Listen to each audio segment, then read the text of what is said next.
This beloved big beautiful sword is back for another episode of Try the Zwei. In our last episode, I covered how the Dark Souls 1 Zweihander is legendary. So legendary in fact that there was only one Zweihander that I know of that could possibly beat it. That one example is this two-handed sword in Code Vein. This is episode 2 in the series, where I use weapons named the Zweihander in all different games and rank them in relation to each other. From Code Vein to Dark Souls 2 to Killing Floor 2 to Black Ops 4, I want to find what the best Zweihander is. The Code Vein 1 Zwei shares many similarities with its Dark Souls 1 counterpart, making it a worthy rival. Today, I want to showcase the weapon with an easy-to-get online build that will carry you through the whole game, all the while accentuating the exceptional attributes in this incarnation. Much like in Dark Souls 1, we do not have the Zwei right away. We'll have to beat the prologue first. So for this build, I used the axe for triple Annihilator, and when I could,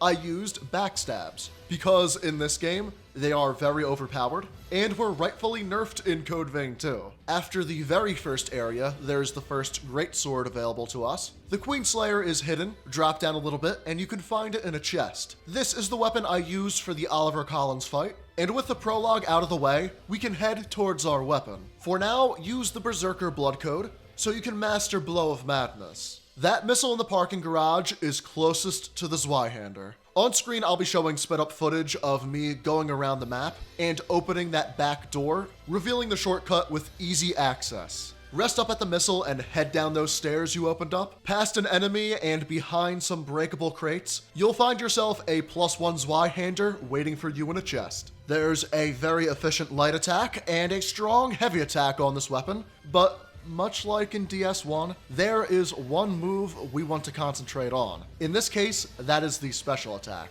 Hold down R1 and press square for a running thrust attack with this massive weapon that launches your enemies forward, bouncing them off of the ground and walls to comical degrees. Near everything in the starter area is instant stunned by this, and that will hold true through much of the game. The standard lost enemies that are in every single level are susceptible to this. That makes the Zwei special move very, very effective. Much like on the one-handed sword build I did a few months ago, we want to head to the Howling Pit first, so we can unlock the Atlas Blood Code for both passive and active gifts. For now, we can head back to home base, talk to Yakumo for the Blood Code, and equip Foulblood Barrier with Tormenting Blast, both spells we will be using for the rest of the run. Tormenting Blast is a double hit gift that moves you forward, and Foulblood Barrier negates damage for your next hit taken. With this current setup, we should have no problem clearing out the whole swamp, activating the map, securing the vestiges, and making the way to invading Executioner. A couple things to mention here. This is where I really started using the focus gauge and the launch attacks of Code Vein 1. These features were removed for Code Vein 2, replaced by link points and the jump attacks. But there's something more goofy and anime about these mechanics that makes me miss them dearly. And there will be the first instances of Queen Steel throughout the swamp. I'll show both of them in clips right now. Pick up these two items, and you'll be able to upgrade your Zwei to +4 before the next boss fight. But there's one problem before the next boss fight we need to address. I was, and you may very well be, fat rolling right now. There are a couple ways to overcome this. One is grabbing the claw, which is a blood veil beyond the parking garage towards the park. In this playthrough, I picked it up after the fight, for I wanted to try this other method, which is trading with Louis to get the Prometheus Chrome. Infusing the Zwei with Alleviation will reduce its weight drastically. However, we also get a damage reduction. I fought Executioner with it to prove that it's still effective, but after this, you know there's no way I'm going through the game with a damage reduction. I will gladly use the Claw Blood Veil. With the pit complete, we now have Butterfly to deal with. And this brings up something else unique to Code Vein 1. Because in this game, you can increase your maximum Ichor, and we only start with 10 on the Atlas Blood Code. Engaging with enemies on boss rumbacks is encouraged and gives you an advantage. It's unfortunate this didn't make it into the sequel, because to my knowledge, increasing maximum Ichor before a fight is the best reason any game in this genre has provided to engage with trash mobs before a boss fight on a boss rumback. Butterfly is not hard as long as you don't get poisoned, and even if you do get poisoned, the boss is still manageable enough Use those stationary light attacks, and you'll find she's easier than Executioner. About everything in the trenches in that next area can fall to the special attack, knocking them down and, in some cases, off of the edge. The Insatiable Despot is another easy fight. He summons a mob through a crystal at the start, and of course, one special attack from a +4 Zwei will one-tap it. With both starting areas complete, head to the Angel and open up that ladder to the Cathedral of the Sacred Blood. It's another Code Vein JerseySide video and another Cathedral JerseySide defense. I won't go on this time, but I gotta say, this is by far my favorite area in the game and the series for that matter now. I know it is vastly harder than the areas preceding, but being right before the first major boss of the game, I think it's a valid skill check. And I will be defending it for demanding your attention and integrating the vertical, much better than many levels I've seen before it and after.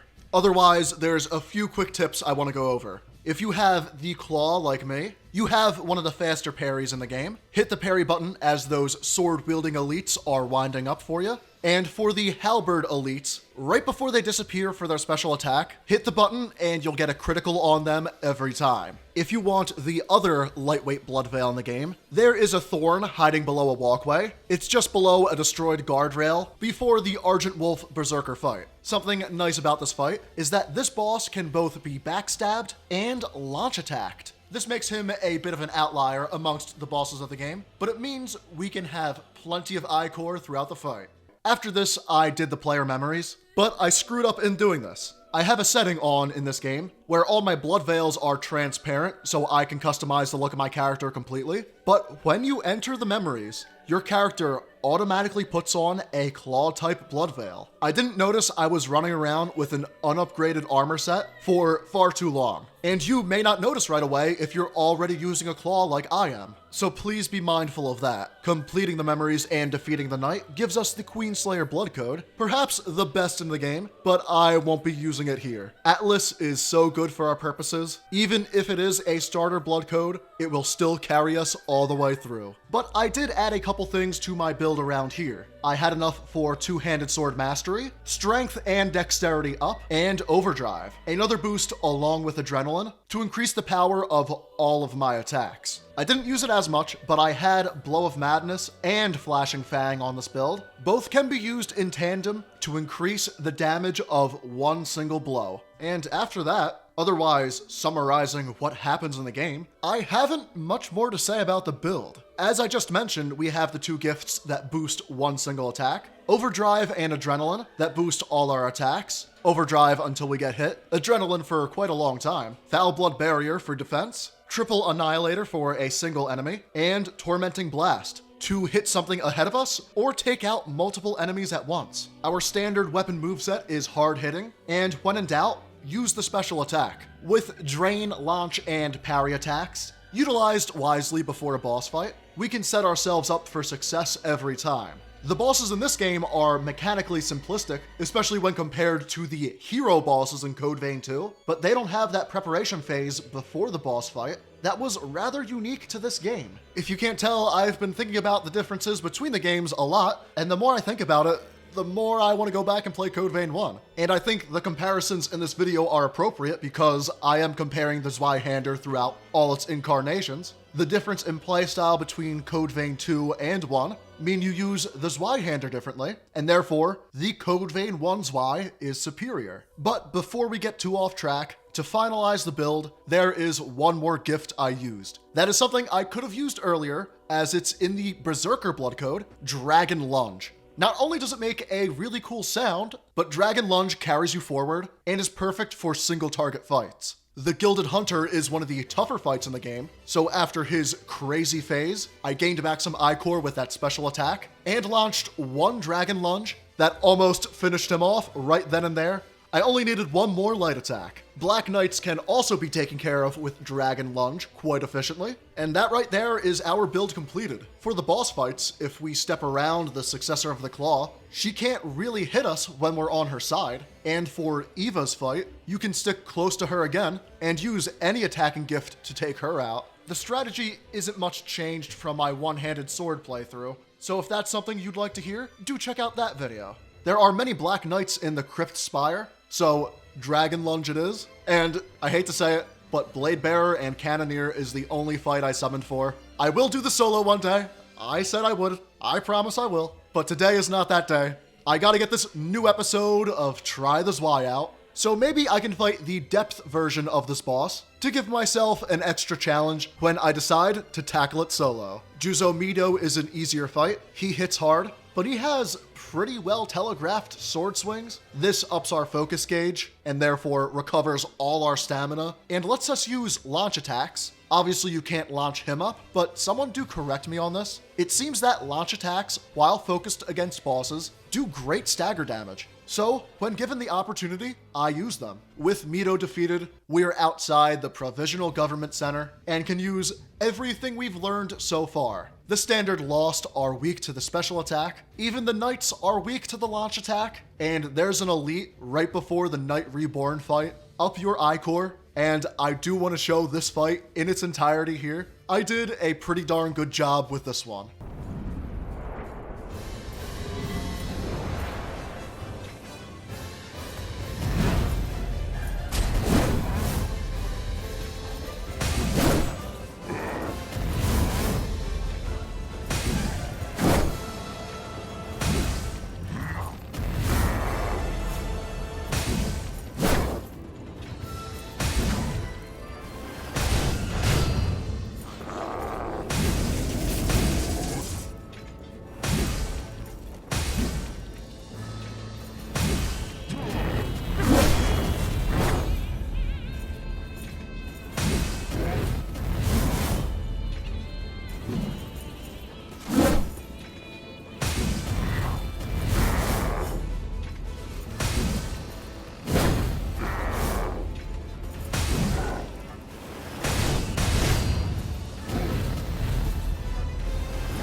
I even emoted on him when I finished, which is of course done by double tapping L3. I hope you all know that. It is the strangest emote button I know of in gaming, so there's probably some of you watching that have no idea you can do this. I have been through this final level many times before, so I sprinted through much of it. One piece of advice I would give you is that Coco at home base will sell you sound suppressors. Use these consumables and sneak up behind unsuspecting foes. They'll call on the whole room to attack you at once. But if you sneak up on them and take them out quick, you can take out the enemies one by one. We have the Attendant of the Relics fight, that's a joke, and another Argent Wolf Berserker fight. Use all your moves, and take him out easy for a buff to your healing. The Skull King is the only boss that took me more than 2 attempts to beat. He's not the easiest to get drain attacks on, or use the slower Zweihander moveset. I had to get back in the groove of things, reacclimate myself with his attack patterns, so I could dodge it properly and up my focus gauge to recover all my stamina. This is a fast-paced fight for this game, so instant stamina recovery is huge. Know to back away when he staggers to buff, and when he kneels down, he is not buffing, he is actually staggered.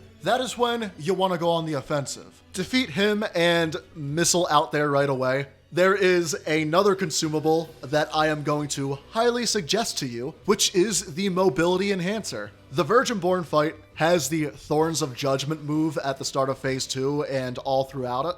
The Mobility Enhancer increases our dodge to the light load dodge, and you can spam these iframes, avoiding that tricky Thorns of Judgment move without having to run all the way across the map. Play unlocked, hit that beast in the chest area, and that's the game. Now with the run complete, I need to come to a difficult conclusion. I have to parse out whether this Zweihander is better or worse than the weapon in Dark Souls 1 of the same name. One area where Dark Souls 1 wins is ease of access. Both weapons are available soon after the prologue, but in DS1 we have it right outside of Firelink Shrine. In Code Vein, the hub area is not placed on the map, and we have to navigate to a second missile, preferably open up a shortcut, and then get to the weapon. However, I do have to say for Code Vein, the weapon already comes upgraded to +1. Now in effectiveness, both games are tied here. There is nothing this good available so far in either game, but I think in Code Vein 1, this Zweihander may be more OP. The DS1 heavy attacks can smash anything in its path, but the special attack's ability to send things flying and give you back more I-Core than the standard moves really sets this weapon above its peers. Looks-wise, I can't choose one of them. DS1 has the classic Zweihander look, and in Code Vein we have this gargantuan slab of a weapon. If you use it in your run, I recommend picking a female character and putting the height to the shortest option to use a sword that is significantly bigger than your character. And compared to other weapons in the game, once again, both are amazing. The special attack on the Zwei, for where it is in the game, is unrivaled. There are other great swords with this special attack, like Judgment Edge or the Argent Wolf King's Blade, but these are late game items. Hammers will have great stun, but won't have a thrusting special attack, and those moves come out slower. There are halberds that have similar thrusting special attacks, but these don't share the same stunning power. One thing in Code Vein that I neglected to mention is how effective the Zwei is at blocking attacks.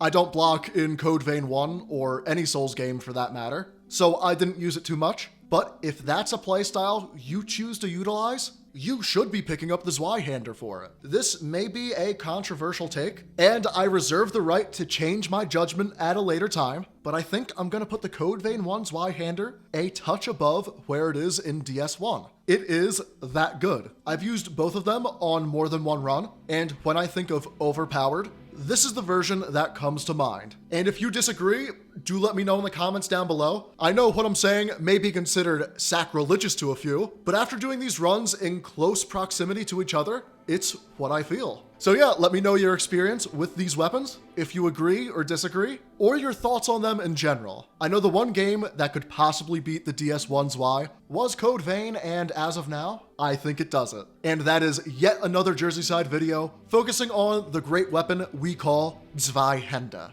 I'm not quite sure which game I'm gonna do next. I have at least 5 in the lineup, 6 counting Code Vein 2, but I may integrate that into a video later. I did a Zwei build video on that game not long ago. But fellas, give me some time. I need to concoct a crazy build. For these 2 games, both of these builds were simple and completely online about halfway through the game because they don't need anything complicated. They are undeniably best in genre, and that is all I have for you this week. This video is of course sponsored by my dark fantasy novel, Follow the Gleam, available in the description below, and audiobook coming soon. And for more build and Souls-like videos like this, every single Friday at 5 p.m. Eastern Time, be sure to like and subscribe to The Jersey Side. I'll see you all next week.